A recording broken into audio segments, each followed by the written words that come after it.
He is the face of NASCAR, no doubt about it. He's the most popular driver in the sport, a two-time Busch champion. He won 26 races in his Cup career. But before we celebrate Junior's last ride, let's talk about his first ride. Now, it's hard to imagine now with his success, but there was a time when Dale Earnhardt Jr. wasn't regarded as a really good race car driver. In fact, he struggled. His sister Kelly was deemed to be a better racing prospect. So, what was the turning point for Dale Earnhardt Jr.?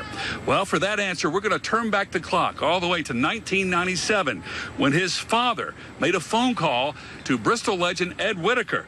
And the rest, as they say, is history. It's Bristol, baby!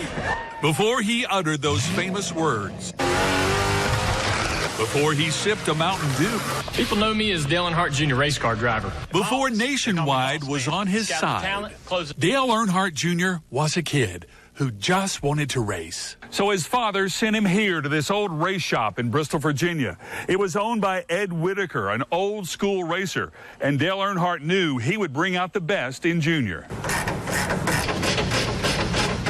This might be a little bit of a make or break.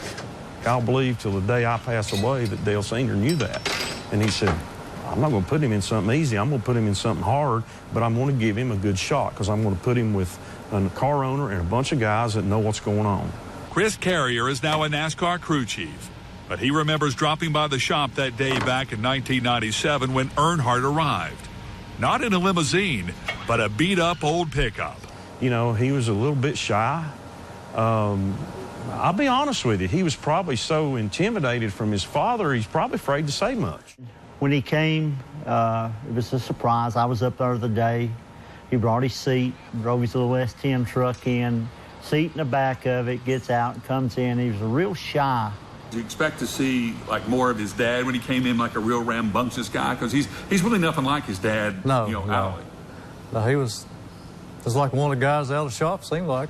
Worked with him a couple of days, day and a half down there. Once he got to the track, that shy teenager in the pickup truck disappeared.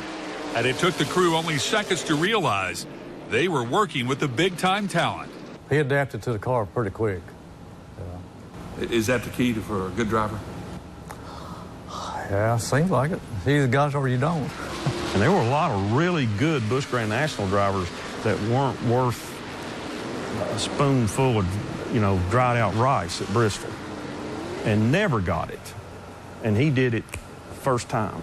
I can remember at every time during practice, practice was over, his daddy would come over out of the car, lean in, talk to him, want to know how it was, how he was doing. With a fast car and some newfound confidence, Dale Jr. almost won the pole. Only a late charge by Randy LaJoie stopped him. Junior stayed up front for the first part of the race, avoiding a big crash. But just a few laps later, it was Junior on the wrong end of a spin. Yeah, he said, it's my fault. I, got anxious. He was hard on himself, but, A good pit stop got him back on track, but his hard driving style invited disaster, and Junior found the back of a lap car. He got anxious trying to pass Carl on the top side. It's all over then. Half a second, 6 inches one way or another, one instant, one split-second decision different than what it did, he might have won the race. So